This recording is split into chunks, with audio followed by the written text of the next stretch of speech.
Yeah, no, Vinland Saga Season 2 is just ass, bro. Like, come on. Vinland Saga? That's horrible. It's horrible. Do not watch this. Vinland Saga Season 2 is genuinely boring. I tried to watch it, but I had to drop it after 2 episodes because it was shit. Vinland Saga. If I told you to picture the perfect anime, you would probably say something like Attack on Titan or Code Geass, but for me, it's Vinland Saga. This completely revolutionized the redemption genre. This honestly changed a lot of people back in 2023, and it was heavily underrated in 2023 as well. It did win Anime of the Year, but people over there were glazing Jujutsu Kaisen at the time, so they did not take any notice to this absolute masterpiece. Now, before I do get into what I'm going to be talking about and why you should watch this and why I think it's the perfect anime, make sure to like, subscribe, and join the Discord. Also, subscribe to Marcus YRF, his channel is on screen and it will be in the description. He's the GOAT. But anyway, let's jump right in. Askelad. Now, his character is a key component of the story and makes it how good it is, because he not only serves as a villain for Throfinn in Season 1, but he also serves as a mentor and a father figure, which is very key and very important for the story. He's a really good character that does connect with the audience, because when he does first kill Thors, you feel like you hate him. Honestly, you think he's going to be the main villain. You absolutely despise him. But by the end, he becomes this kind of figure of hope, and you actually start to enjoy his character until, obviously, he does die. He also has a really big element in like the mid-section of Season 2, mainly because of the flashback scenes and like the imagination scenes we get of Thorfinn seeing him, and it's absolutely beautiful to see him push Thorfinn to the edge, even if he's not like actually there. It's just an imagination. It's just beautiful to see anyway. But anyway, without further ado,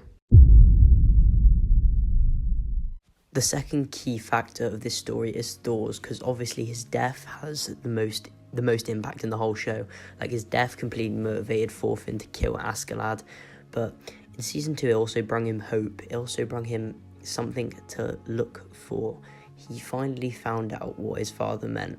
When he said Thorfinn didn't have any enemies, it didn't mean anything at this time in Season 1, but when we flash back to Season 2, it means so much. It's so crazy how this like works, but it just does, and it clicks into place almost perfectly. To be fair, I think we deserve a prequel about Thors, honestly. There's so much of his character that just has not been fully explained.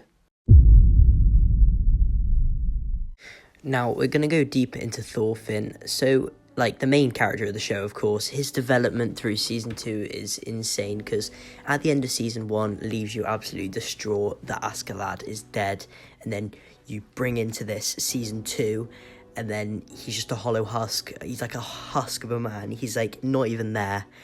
And then slowly as the season progresses, although it doesn't have as much action as Season 1, it fills up for it, like emotionally, on the emotional scale. It's just so good in that term.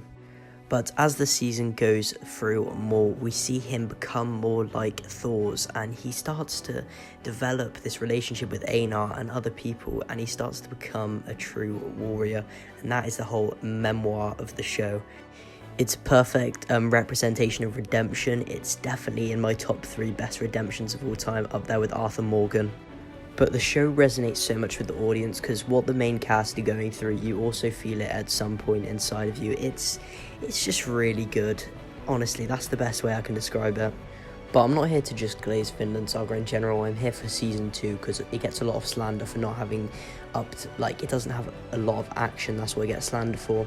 But it makes up with that so much emotionally, and it's just impeccable. And now, I know this video was a lot shorter than most, probably for you guys, but I had so much fun making it, and there's a lot of points I can go over, but I'm saving them for another video in the future. But this show, honestly, if you haven't watched it already, I don't know what you're doing. It's on par with, like, those up-tier animes. I think it's my favourite anime of all time, probably. But I haven't finished AOT yet, so don't give me slander for that.